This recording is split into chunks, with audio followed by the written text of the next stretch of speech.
नमस्कार दोस्तों, स्वागत है आपका मेरे YouTube channel Datta reading point में। आज हम डिस्कस करेंगे यूपी टीजीटी पीजीटी सामाजिक विज्ञान के इतिहास के कुछ चैप्टर वाइज नंबर क्वेश्चंस। जैसा कि हम 2 चैप्टर कर चुके हैं, वैदिक सभ्यता और धार्मिक आंदोलन, जिसमें बौद्ध धर्म जैन धर्म था। आज हम करेंगे संगम काल। अगर आप चैनल पर नए हैं तो सबसे पहले आप इसे सब्सक्राइब कर लीजिए ताकि आपको और भी वीडियोज़ मिल सके। इसके बाद हम एक प्रैक्टिस सेट करेंगे। जैसा कि हिस्ट्री के हम 8 प्रैक्टिस सेट कर चुके हैं। चलिए शुरू करते हैं। आपके पास केवल 3 सेकंड का समय होगा। पहला क्वेश्चन आपका है, संगम निम्न में से किससे संबंधित था? तो ये था विद्वानों से संबंधित। संगम काल का सर्वाधिक महत्वपूर्ण नगर कौन था? तो ये था पुहार। अगर आप कोई सजेशन देना चाहते हैं ज़रूर दें ताकि वीडियो में सुधार किया जा सके। और कोई क्वेश्चन बाई मिस्टेक गलत हो जाता है तो आप उसका आंसर भी कमेंट बॉक्स में बताएं ताकि उसको सही किया जा सके। संगम साहित्य में 3 राज्यों का उल्लेख मिलता है, निम्न में से कौन उसमें शामिल नहीं है?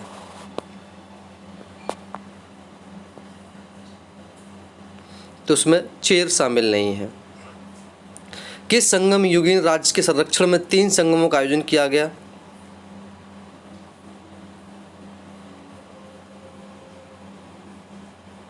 तो सही आंसर हो जाएगा ऑप्शन नंबर बी, पांड्य। आपको यहाँ मैच करना है प्रथम संगम, द्वितीय संगम, तृतीय संगम किसके नेतृत्व में हुआ।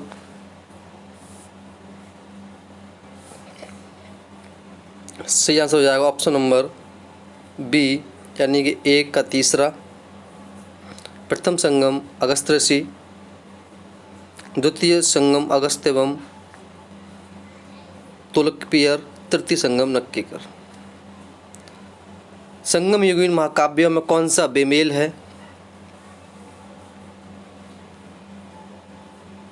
तो ये है तोलकाप्पियम। यहाँ से हालांकि 1-2 क्वेश्चन पूछे जाते हैं, ज़्यादा नहीं पूछे जाते। तोलकाप्पियम निम्न में से किससे संबंधित है?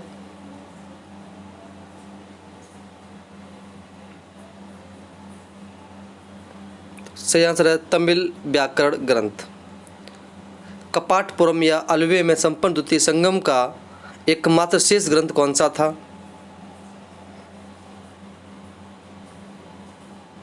सही आंसर हो जाएगा तोलकाप्पियम। संगम युगीन अंत्योष्टि संबंधी कथन में कौन सा असत्य है?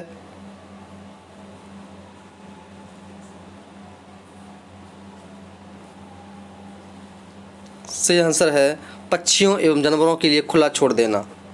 फिर से आपको मैच करना है। तो यहाँ पर ये सही मैच किया गया है। शिल्पा इंग्लिश को हो जाएगा तोकलापियम, तोकलपियर, चिंतामणि पहला और ये मणिकमिक्केल दूसरा। तो सही जो आंसर होगा वो हो जाएगा ऑप्शन नंबर बी। किस संगम युगीन चेर शासक ने कड़ग्गी पूजा की प्रथा को प्रारंभ करवाया? ये करवाया था सेनगुट्टवन। किस संगम युगीन शासक ने दक्षिण में गन्ने की खेती प्रारंभ करवाई थी?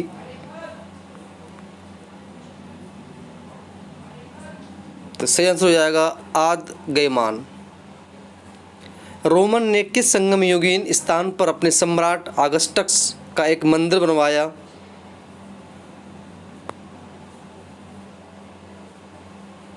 सही आंसर है मुजरिस। बैडवी के युद्ध में चोल नरेश करिकाल से परास्त होकर किस चेर राजा ने आत्महत्या कर ली?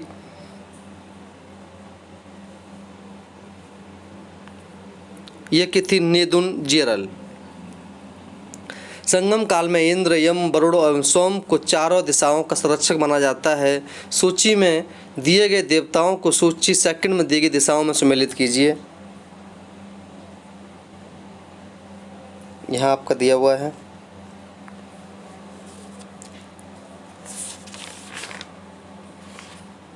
सही आंसर आपका हो जाएगा ऑप्शन नंबर बी। पहले का पहला यहाँ पर जो बिल्कुल सही लगाया गया है, यहाँ पर ये इंद्र पूर्व, वरुण पश्चिम, यम दक्षिण और सोम उत्तर। नेक्स्ट है, स्ट्रावा के अनुसार संगम युग के किस वंश के शासक ने रोमन सम्राट अगस्टस के दरबार में 20 ईसा पूर्व के लगभग अपना एक दूत भेजा था?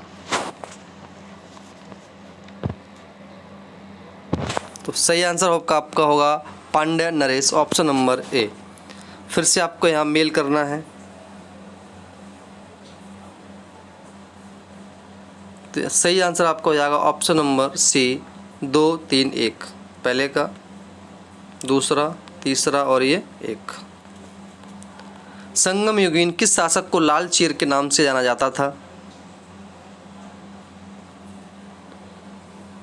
तो ये था सेन गुट्ट वन। फिर से आपको यहाँ मैच करना है। धनुष, सिंह, मछली, किसका प्रतीक था ये? तो आपका सही जो आंसर हुआ वो हो जाएगा आपका ऑप्शन नंबर बी, ए का दूसरा, बी का तीसरा और सी का पहला। संगम युग की निम्नलिखित किस रचना को प्राचीन तमिल साहित्य की सबसे महत्वपूर्ण कृति माना जाता है?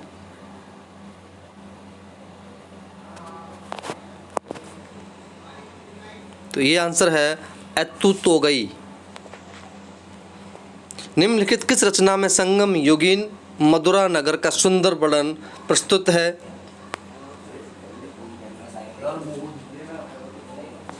ये है मणिमेकले।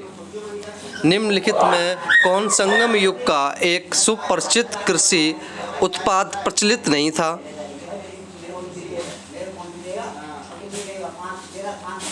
तो सही आंसर हो जाएगा आपका गेहूं। निम्नलिखित में कौन सा ग्रंथ संगम साहित्य का एक महान महाकाव्य नहीं था? सही आंसर है पत्तू पट्टू। संगम कालीन प्रसिद्ध नरेश करिकाल किस राजवंश से संबंधित था?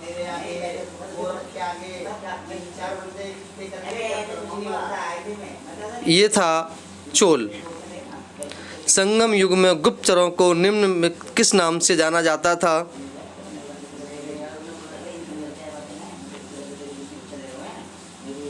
तो ये आंसर हो जाएगा आपका ओरार।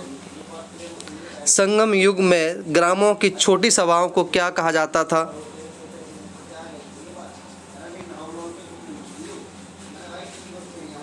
सही आंसर है अबई। निम्न में से कौन सा क्षेत्र राज्य की आय का एक स्रोत नहीं था?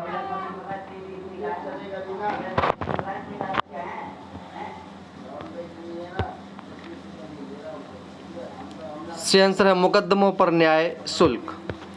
निम्न में से कौन सा राजवंश परवर्ती संगम युग में चेर राजाओं के साथ निरंतर युद्ध में लगा रहा?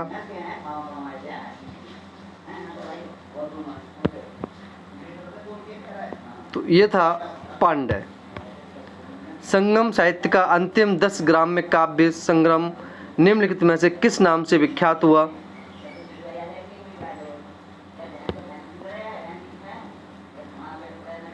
सही आंसर है पत्तू पाट्टू। संगम युगीन नरेशों पर निम्न में से कौन परंपरागत नियंत्रण स्थापित नहीं था?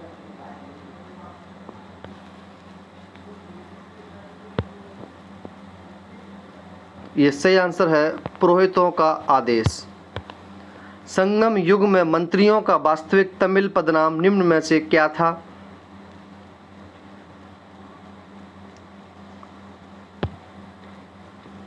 ये था अमाइचान। संगम युग में मंडलम का विभाजन किस में हुआ था?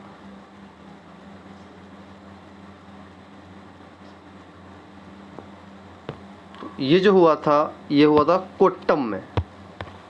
संगम युग में बरियम शब्द का किसका सूचक था?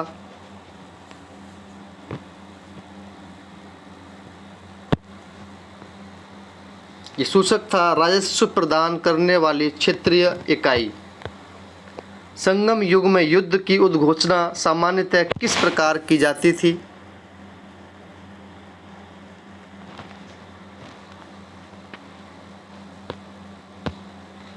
से आंसर है शत्रुओं के पशुओं की चोरी करके। निम्न में से कौन सा राजवंश एवं उसकी राजधानी संगम कवियों का संरक्षक और संगम योगीन कवियों का रचना केंद्र था?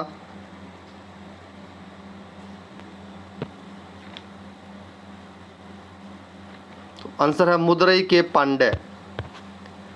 तमिल इतिहास में संगम शब्द किससे संबंधित है?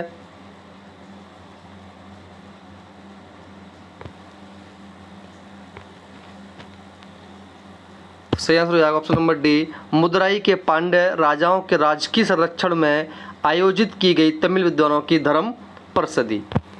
संगम युग में दक्षिण भारत में आने वाले यूनानी रोमन व्यापारियों को तमिल साहित्य में निम्नलिखित किस नाम से संबोधित किया गया?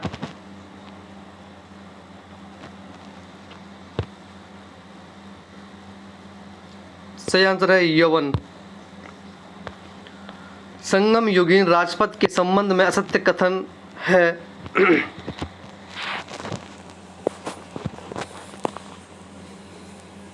आंसर है संगम साहित्य में हमें अनेक नए शासकों के उदाहरण मिलते हैं। निम्न में से संस्कृत साहित्य की कौन सी धारणा संगम साहित्य में समाविष्ट नहीं की गई है?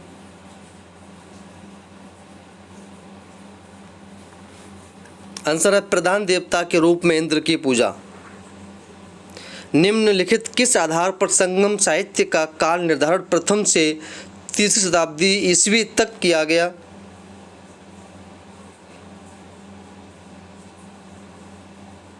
तो आपका सही आंसर हो जाएगा ए और बी दोनों। समकालीन सभा मनरम के बारे में निम्न में से कौन सा कथन सत्य नहीं है?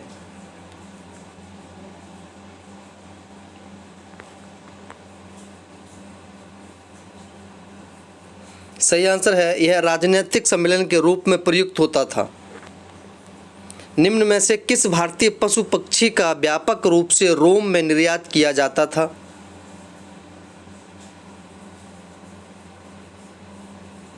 ये था मयूर। भारतीय रोमन व्यापार का प्रमुख केंद्र कौन था? आंसर है अलेक्जेंड्रिया। निम्नलिखित में से निर्यात का महत्वपूर्ण वस्तु नहीं थी?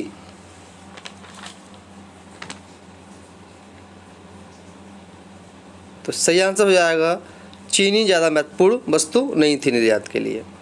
निम्न में से कौन सा स्थान एक कृत्रिम बंदरगाह होने के साथ साथ एक महत्वपूर्ण सीमा शुल्क केंद्र भी था?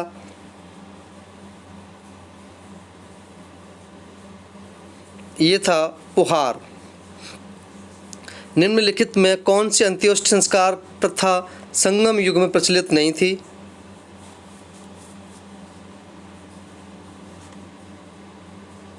आंसर है मृतक की जल समाधि। आपको इतिहास के हर एक चैप्टर के क्वेश्चन मिल जाएंगे। जैसे आप जो बताओगे वो आपके क्वेश्चन आपको लगभग 200 क्वेश्चन के आसपास आपको हर चैप्टर के मिल जाएंगे। वैसे मैं आपको स्टार्टिंग से लेकर के लास्ट तक 1947 तक सारे चैप्टर वाइज क्वेश्चन करा दूंगा। साथ साथ प्रैक्टिस सेट भी हम करते रहेंगे। संगम युग में तमिलों का सर्वाधिक लोकप्रिय देवता निम्न में से कौन था? ये था मुरुगन। निम्न में से कौन सा संगम युग का एक लोकप्रिय देवता नहीं था?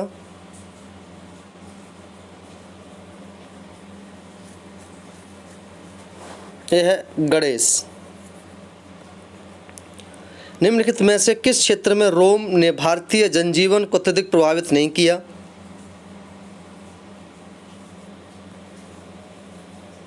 जो नहीं किया वो था फैशन एवं वस्त्र भूषण। संगम युगीन कौन सा ग्रंथ बौद्ध धर्म की श्रेष्ठता को प्रतिपादित करता है?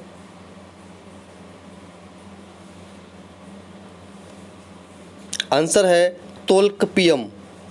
संगम युगीन तमिलों की दृष्टि से न्याय एवं धर्मपरायण शासक वह होता है जो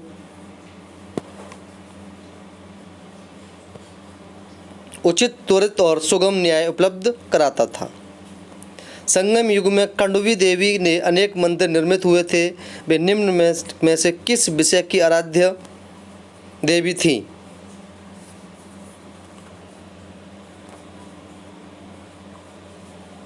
आंसर आपका हो जाएगा सतीत्व। संगम युग में भारत द्वारा आयोजित सर्वाधिक महत्वपूर्ण वस्तु क्या थी?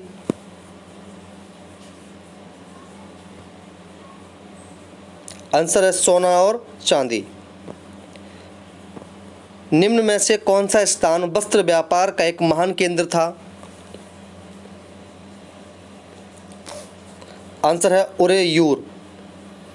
निम्नलिखित में से कौन सी प्रथा संगम युग में प्रचलित नहीं थी?